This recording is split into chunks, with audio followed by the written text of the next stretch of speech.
I'm Cameron Munter, President and CEO of the EastWest Institute in New York.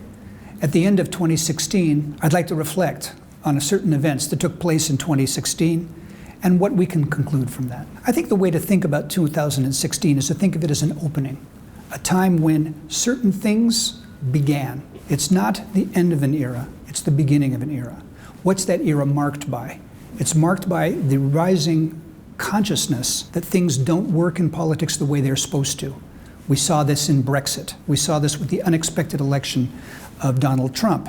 But it was not just in electoral politics. It was in the deepening realization that the crisis in Syria was not going to be solved soon, that the attack on Mosul was not going to be immediate, that things were beginning but not coming to a conclusion, that the questions that were raised about economics were things that were perhaps new and going to go on for many years. So what we have in 2016 is the beginning of an era without knowing where it's going. The underlying themes that we can expect in 2017 are that we have to look for the playing out of processes that have begun in the last few years. The playing out of the process that, for example, Russia may not be integrated into the West. Playing out of the role of politics in China, that perhaps China may be more assertive or act more differently than people had expected.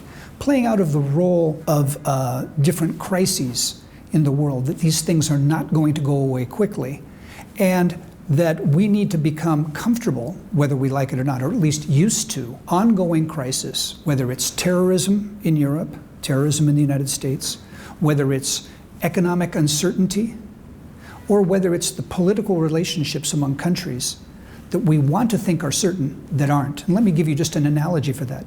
People came into 2016 thinking that in the United States, two great dynasties were going to fight it out for the leadership of their country, the Bushes and the Clintons. It's easy to say, well, this is the work of Donald Trump.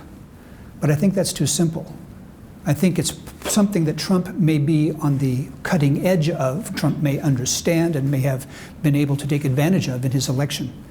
But the end of these old dynasties, these old sureties, these old assumptions about the way the world works is the key thing we need to look forward to or to adjust to in 2017. As a message at the end of the year, we're all thinking about the challenges we face, the challenges of populism, the challenges of terrorism, the challenges of economics.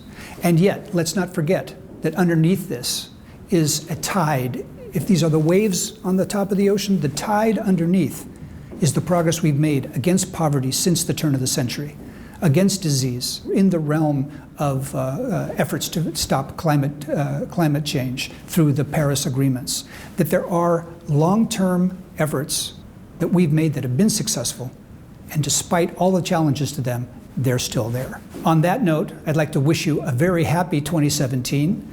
We at EastWest Institute will be cognizant of the challenges ahead, but we're also optimistic that our efforts and the efforts of people who work with us are going to make a difference to make things better in this coming year.